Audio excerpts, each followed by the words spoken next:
ہے آرزو کہ تعلیم قرآن عام ہو جائے، اونچے سے اونچا پرچم اسلام ہو جائے۔ تیرے اعمال سے ہے تیرا پریشان ہونا، ورنہ مشکل نہیں مشکل آسان ہونا۔ دونوں جہاں پر ہو حکومت تیری اے مسلمان، اگر تو سمجھ جائے اپنا مسلمان ہونا۔ حمد و صلات کے بعد میرے نہایت واجب الاحترام بزرگوں، نوجوان ساتھیوں، شمع رسالت کے پروانوں، صحابہ کرام رضوان اللہ تعالی علیہم اجمعین کے چاہنے والوں، اللہ رب العزت کا کروڑا کرم احسان کے رب کائنات نے اپنی توفیق خاص سے مجھے اور آپ کو اپنے گھر میں آنے، اپنا اور اپنے محبوبین کا ذکر کرنے کی توفیق عطا فرمائی ہے۔ میں نے آپ احباب کے سامنے اللہ رب العزت کی کتاب قرآن مجید فرقان حمید کا آیت کریمہ کا ایک حصہ پڑھنے کا شرف حاصل کیا ہے۔ رب کائنات کی بارگاہ میں دعا ہے کہ اللہ تعالیٰ مجھے حق اور سچ کہنے کی توفیق عطا فرمائے، اور ہم سب کو سن کر سمجھ کر اس پر عمل پیرا ہونے کی بھی توفیق عطا فرمائے۔ وما توفیقی الا باللہ العلی العظیم۔ معزز محترم حاضرین و سامعین، میں نے آپ احباب کے سامنے جو آیت کریمہ پڑھی ہے، اس آیت کریمہ کے اندر اللہ تبارک و تعالیٰ نے امت محمدی صلی اللہ علیہ وسلم کی خاصیت بیان فرمائی ہے۔ ان کے بارے میں یہاں پر بیان فرمایا کہ یہ امت ہے کون، آقا علیہ السلام کی امت۔ اور عزیزان گرامی، یہ قرآن اور نبی کریم صلی اللہ علیہ وسلم جو تشریف لائے، ہمیں اللہ تعالیٰ نے اتنا بڑا کرم رحمت انعام فرمایا۔ دین اسلام اس لیے ہے کہ اس کے ذریعے بندہ اپنی فطرت میں جو کمیاں کوتاہیاں ہیں اپنی طبیعت کے اندر، وہ ختم کر سکے اور اپنے مزاج کے اندر اچھائیاں پیدا کر سکے۔ دین اسلام انسان کو خوبصورت بنانے کے لیے، اچھا اور بہترین بنانے کے لیے آیا ہے کہ بندہ اس کا مطالعہ کرتا رہے، اس قرآن پاک کا، کیونکہ یہ انقلابی کتاب ہے، اور اس کتاب کے ذریعے ہی کائنات کے اندر انقلاب برپا ہو سکتا ہے۔ اس کتاب کے ذریعے ہی بندہ اپنے اخلاق کو سدھار سکتا ہے۔ اس کتاب کا مطالعہ کر کے ہی بندہ اپنی زندگی، معاشی زندگی بہتر کر سکتا ہے۔ اسی قرآن پاک کا مطالعہ کر کے ہی امت مسلمہ اپنا کھویا ہوا مقام و مرتبہ واپسی حاصل کر سکتی ہے۔ اسی قرآن کو پڑھ کر امت مسلمہ کی جو گراوٹ ہے وہ دور ہو سکتی ہے، کیونکہ یہ وہی کتاب ہے کہ جو کتاب اللہ تعالیٰ کے حبیب نے صحابہ کو دی، صحابہ نے پھر اسی کتاب کو لے کر اٹھے، اسی پیغام کو لے کر اٹھے، اور یہ انقلابی پیغام، انقلابی کتاب نے پوری دنیا کے اندر انقلاب برپا کر دیا تھا۔ تو اس آیت کریمہ جو میں نے پڑھی، اس میں اللہ فرماتا ہے کنتم خیر امت، کہ تم ہی امت خیر ہو۔ حضور کی امت سے کہا گیا امت خیر، سب سے اچھی امت کون ہو؟ وہ تم ہی ہو، امت خیر ہو۔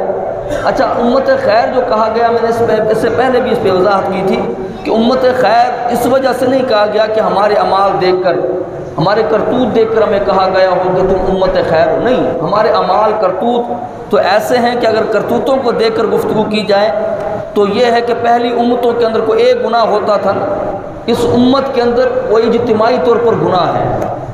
پہلی امت ایک گناہ کرتی تھی، ان کے گھروں پہ، ان کی پیشانیوں پہ لکھ دیا جاتا تھا کہ اس نے فلاں گناہ کیا ہے۔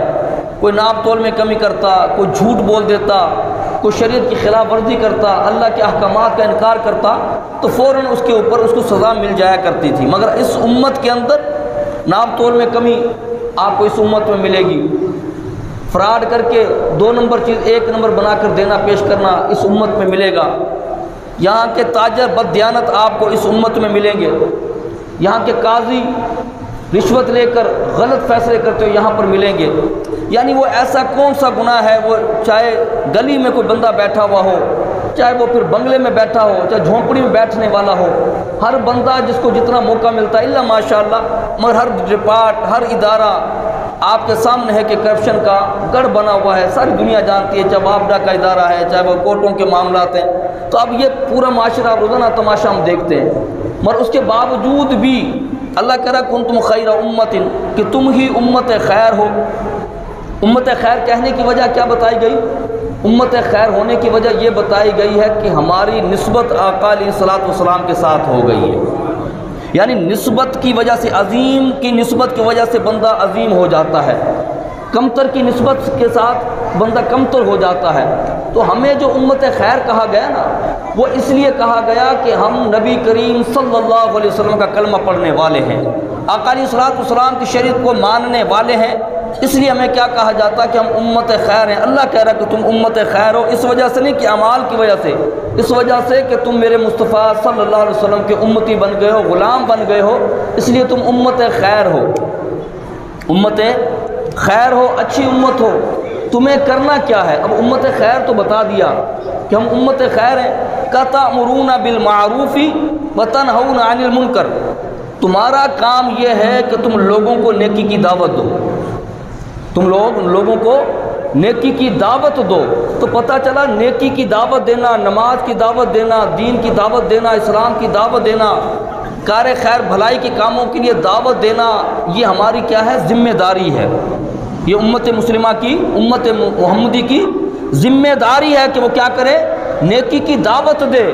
باپ اپنے بیٹے کو، اپنی بیوی کو اور اپنے بہن بھائیوں کو، اپنے بچوں کو، جو بڑا ہے وہ چھوٹوں کو دعوت دے گا، خاوند اپنی بیوی کو جو ہے دعوت دے گا، اگر فیکٹری کا کوئی مالک ہے تو وہ اپنے ورکر کو دعوت دے گا کہ تمہیں نہیں، کیونکہ جو اس کے ماتحت ہیں ان کو دعوت دینی ہے، جہاں تک اس کی رسائی ہے وہاں تک اس نے پہنچ کر آواز بلند کرنی ہے، زبان سے کیا کرنا ہے؟ دعوت دینی۔ یہ فریضہ ہے امت مسلمہ کا، حضور کی امت کا یہ فرض ہے کہ وہ کیا کرے؟ نیکی کی دعوت دے۔ اچھا پھر کوئی مانے یا نہ مانے یہ مسئلہ الگ ہے، مگر ہمیں کیا کرنا ہے؟ ہمیں حکم ہے اذان دینے کا، ہمیں اذان دیتے رہنا ہے۔ ایک تو فریضہ یہ ہے، مقصد کہنے کا یہ، میں اکثر ایک جملہ کہا کرتا ہوں کہ اس سے بڑا کوئی بیوقوف بندہ نہیں ہوگا، انسان نہیں ہوگا جس کو اپنی زندگی کا مقصد ہی معلوم نہ ہو۔ کہ ایک بندہ ہے اس کو اپنی زندگی کا مقصد ہی پتہ نہیں، تو اس سے بڑا احمق کون ہو سکتا ہے؟ اس سے بڑا بیوقوف کون ہو سکتا ہے؟ ایک بندے کو اپنی مقصد ہی نہیں پتہ کہ ہم آئے کیوں ہیں، ہمیں کرنا کیا ہے، ہمیں جانا کہاں ہے۔ تو یہ سارے ہمارے فریضے بنتے ہیں۔ تو کہا پہلا فریضہ تأمرون بالمعروف، کہ تم نیکی کی دعوت دو گے، وتنہون عن المنکر، دوسرا کام یہ کہ تم برائی سے روکو گے۔ تم کیا کرو گے؟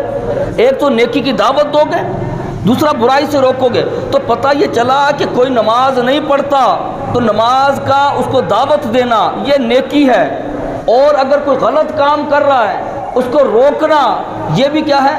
یہ بھی آپ کا فریضہ ہے، یہ قرآن نے بتا دیا۔ اب ہمارے یہاں ہوتا کیا ہے کہ جو چیز ہمیں اچھی لگ رہی ہوتی ہے نا، ہم وہ کر لیتے ہیں، ہم سمجھتے ہیں کہ شاید یہ ہمیں کام اچھا لگ رہا، ہم نے کر لیا، ہم سمجھتے ہیں کہ شاید اس کی وجہ سے کیا ہوگا؟ ہم نے تبلیغ کا حق ادا کر دیا، ہم نے اپنا امت محمدی ہونے کا، امت خیر ہونے کا حق ادا کر دیا۔ حالانکہ ایسا نہیں، یہ طبیعت ہے کہ یعنی جو چیز اچھی لگی اس پہ عمل کر لیا، اور جس کو طبیعت نے نہ چاہا اس کو چھوڑ دیا۔ یہاں تک حدیث پاک کا مفہوم آتا ہے کہ اگر کوئی بندہ فجر کی نماز پڑھے، ظہر کی پڑھے، عصر کی پڑھے، مغرب کی پڑھے، عشاء کی نہ پڑھے، چھوڑ دے، تو بتایا جاتا ہے اس کی 4 نمازیں بھی قبول نہیں ہوتی، اللہ کے بارگاہ میں وہ عبادت قبول نہیں ہے۔ کیوں کہ 4 پڑھی، 5ویں کیوں نہیں پڑھی؟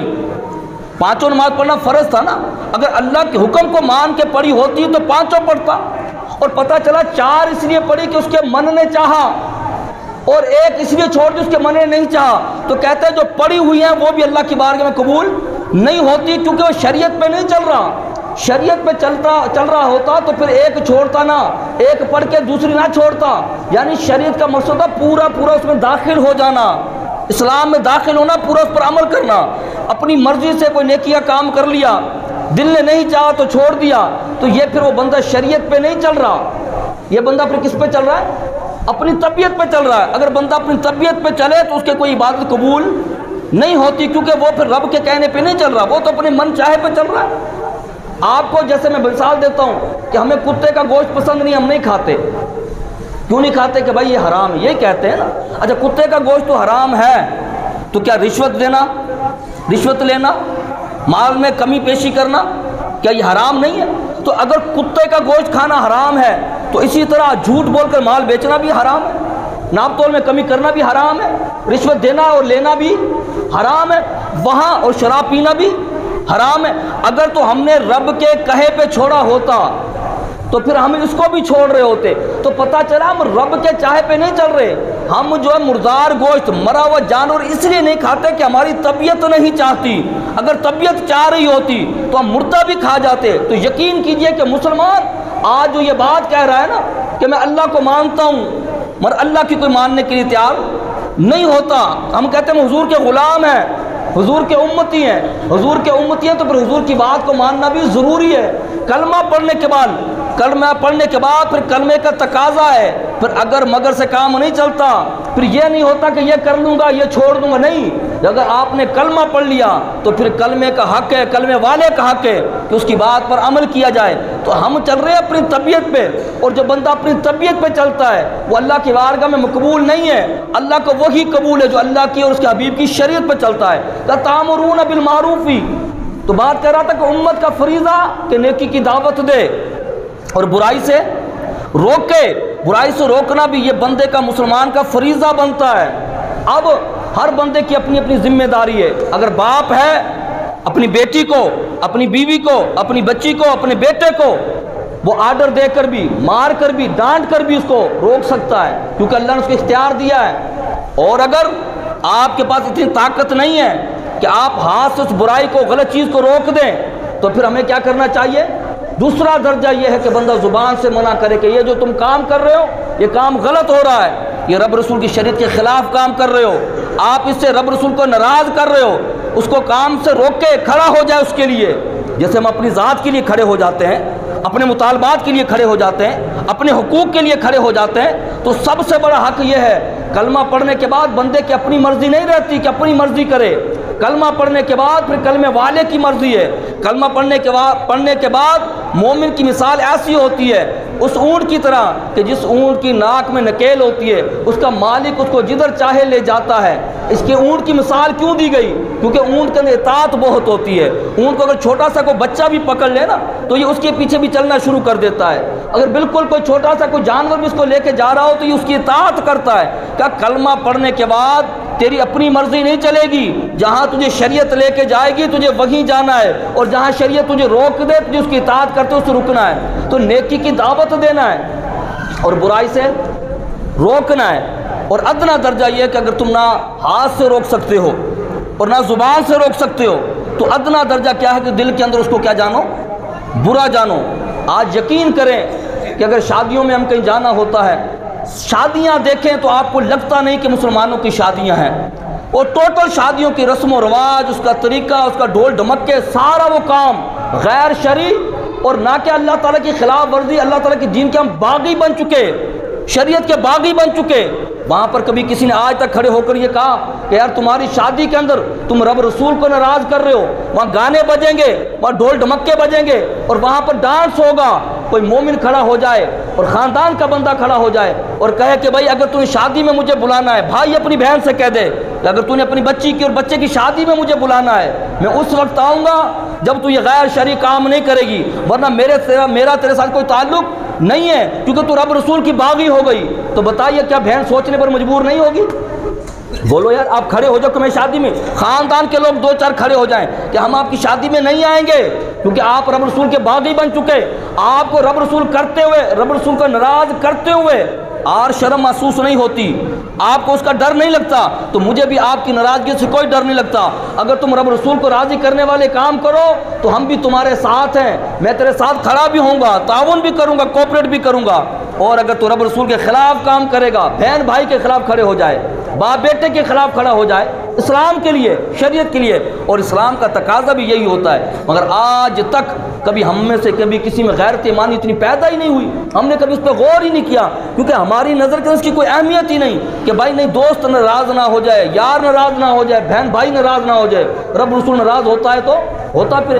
حضرت امام حسین رضی اللہ تعالی عنہ، آپ نے امام حسین کا واقعہ سنا، ہم بڑے غور سے سنتے ہیں، ہم اپنے آپ کو حسینی کہتے ہیں، حسین یہ زندہ باد کے نعرے لگاتے ہیں، یزیدیت کے مرد آباد کے نعرے لگاتے ہیں، اور ہم جب محرم الحرام آتا ہے حلیم بھی بناتے ہیں، دیگے بھی بناتے ہیں، امام حسین کا نام بھی لیتے ہیں اور حسینی بھی کہلاتے ہیں۔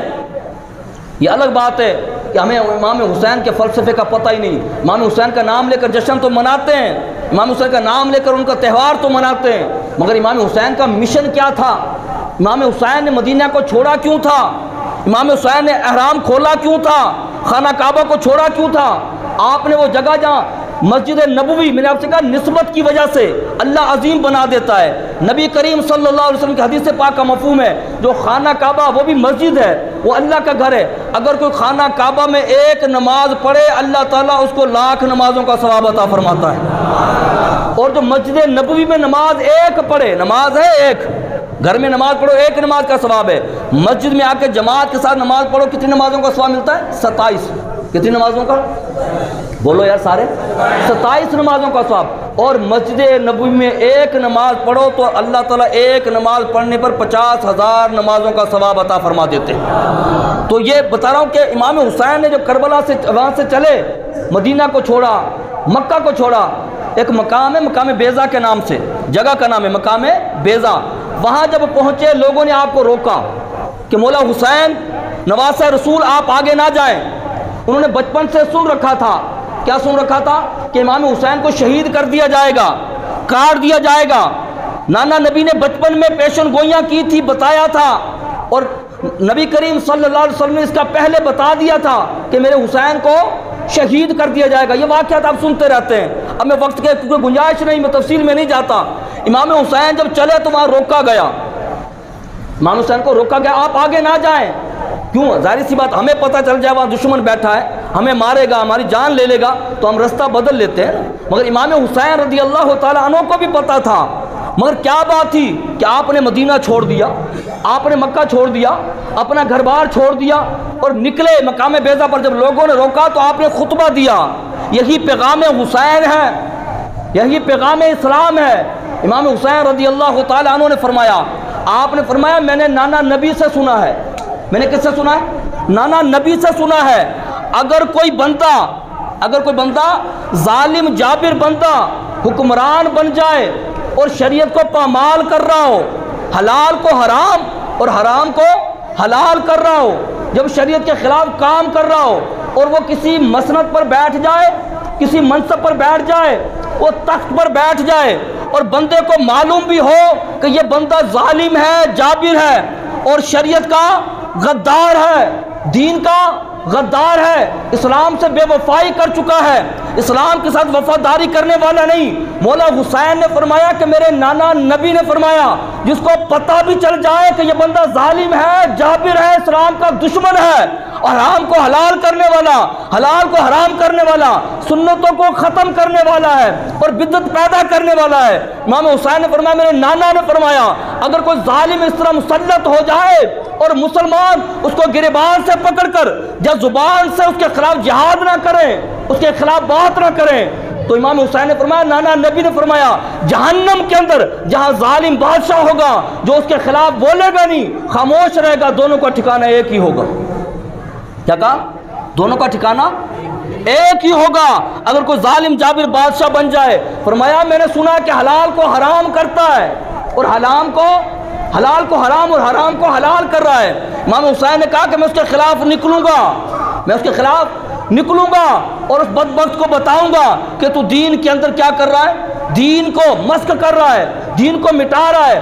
آپ نے فرمایا یہ میرا فریضہ ہے اور نانا نبی نے بتایا ہے۔ فرمایا میں اسی لیے جا رہا ہوں، میں اسی لیے جا رہا ہوں۔ مولا حسین کیوں نکلے؟ کہ یزید کیا کرتا تھا؟ نمازوں میں کمی کوتاہی کرتا تھا، بہن کے ساتھ نکاح کرنے کو وہ جائز قرار دینے لگا تھا، شراب پینے لگا تھا، اور نانا نبی صلی اللہ علیہ وسلم جو امام حسین کے نانا تھے ان کی شریعت کی خلاف ورزی کرتا تھا، سنتوں کو مٹانے لگ گیا تھا اور شریعت کے خلاف فیصلے کرنے لگا تھا۔ مولا حسین آگے بڑھے یزید کے لیے، یزید کے سامنے نکلے اور نکلنے کے بعد امام حسین نے کیا کیا؟ سارا کچھ شہید کروا دیا، اپنے بچے کٹوا دیے، اپنا گھر بار لٹوا دیا۔ کس کے لیے؟ تامرون بالمعروف، کہ نیکی کی دعوت دینی ہے، وتنہون عن المنکر، اور برائی سے روکنا ہے۔ آپ نے نیکی کی دعوت بھی دی، جب وہ باز نہیں آیا تو امام حسین پھر کربلا میں بھی گئے، کس کی خاطر؟ برائی سے روکنے کے لیے۔ اچھا مجھے اپنے ایمان سے بتائیے، امام حسین ان کے خلاف کیوں نکلے؟ کیونکہ وہ نمازیں چھوڑنے والا تھا، اور خود امام حسین نے فرمایا، نبی نے فرمایا کہ جو بندہ رحمان کو چھوڑ کر شیطان کی پیروی کرے، کیا کرے؟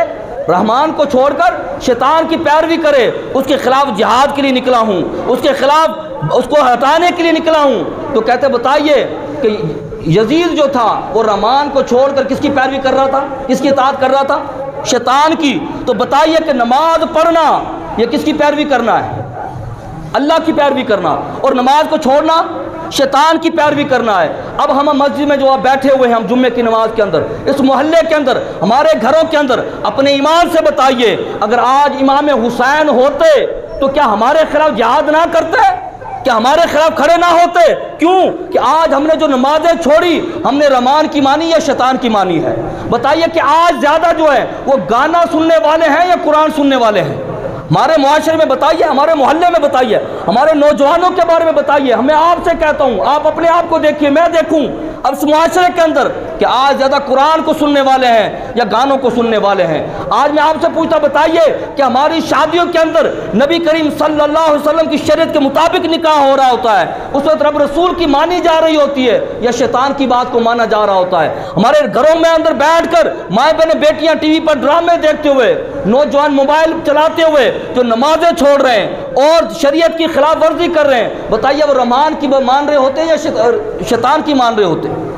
بتائیے ہم کس کی مان رہے ہیں؟ ہم شیطان کی مان رہے ہوتے ہیں۔ اور ہمارے نوجوان تو نوجوان، بوڑھے بوڑھے چوک چوراہوں پر بیٹھے، ہوٹلوں پر بیٹھ کر، تھلوں پر بیٹھ کر وہ نمازیں جو چھوڑ رہے ہوتے ہیں، قرآن کو جو چھوڑ رہے ہوتے ہیں، بتائیے کہ وہ رحمان کی مان رہے ہیں یا شیطان کی مان رہے ہیں؟ امام حسین نے کہا میں اس لیے نکلا ہوں کہ یزید بدبخت نے رحمان کو ماننا چھوڑ دیا ہے، شیطان کی ماننا شروع کر دی ہے۔ امام حسین کا نام لینے والوں، آج ہم اپنے آپ سے پوچھیں کہ ہم رحمان کی ماننے والے ہیں یا شیطان کی ماننے والے ہیں؟ اگر مولا حسین ہوتے تو آج یزید کے خلاف جہاد نہ کرتے، آج ہمارے ساتھ جہاد کرتے کہ بدبختو تم نے میرے نانا نبی کی دین کو مذاق بنا رکھا ہے، شادیاں کرتے ہو، نکاح ہوتا ہے، اس میں سارے کام وہ کرتے جو کافروں والے ہوتے، اذان کا ٹائم ہوتا ہے، یہ آبادی کس کی ہے؟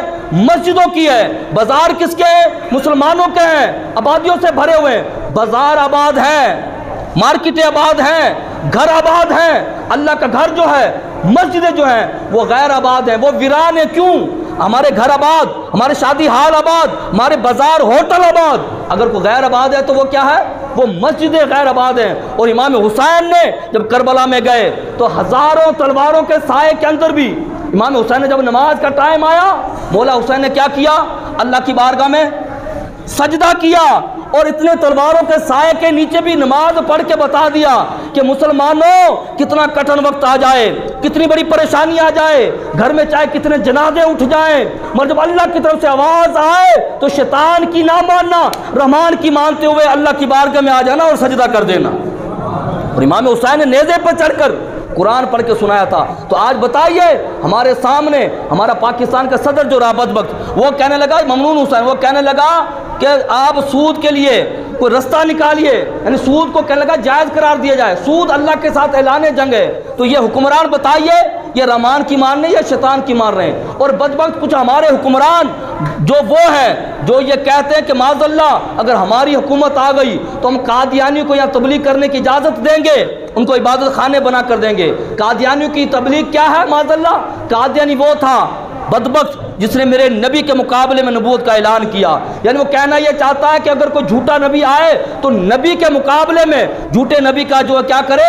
تبلیغ کرے، اور جھوٹا نبی بن کے اس کا کلمہ پڑھانے والا، یعنی سچے نبی کو چھوڑ کر جھوٹے نبی کے اوپر جو ہے ایمان لانے کی بات کرتا ہے کہ ایمان سے خارج ہو جائے۔ اور ہمارے اسلامی جمہوریہ پاکستان کے اندر ایسے بھی جو ہے حکمران بنے جنہوں نے کہا کہ ہم اس کی اجازت دیں گے، ان کو عبادت خانے بنا کر دیں گے۔ میں نے آپ سے ابھی کیا کہا کہ امام حسین نے بتایا کہ جو لوگ جن کو پتہ ہو کہ یہ ظالم ہیں، جابر ہیں، اور ان کے مقابلے میں کوئی کھڑا نہیں ہوتا تو کیا ہوگا؟ وہ اگرچہ زبردستی مسلط ہو گیا ہو، زبردستی تخت پر بیٹھ گیا ہو، پھر بھی امت مسلمہ کا کام کیا بنتا ہے؟ اس کو کیا کریں؟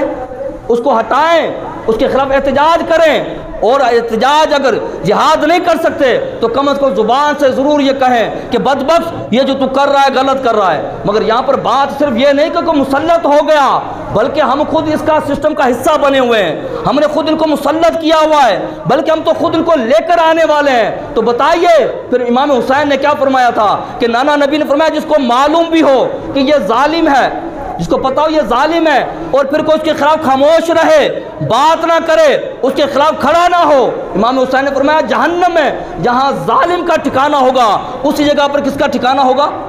اسی جگہ پر جو اس کے خلاف بات نہیں کرتا اس کا بھی ٹھکانہ ہوگا۔ آج امت مسلمہ کس ڈگر پر چل پڑی ہے، اور امام حسین رضی اللہ تعالیٰ عنہ نے اس حالت کے اندر بتا دیا کہ لوگوں جب کوئی بندہ رحمان کی پیروی چھوڑ کر شیطان کی پیروی کرے تو پھر تمہیں کیا کرنا ہے؟ تمہیں رحمان کی پیروی کرتے ہوئے کلمہ حق بلند کرنا، تامرون بالمعروف، تمہیں نیکی کی دعوت دینی ہے اور برائی سے روکنا ہے۔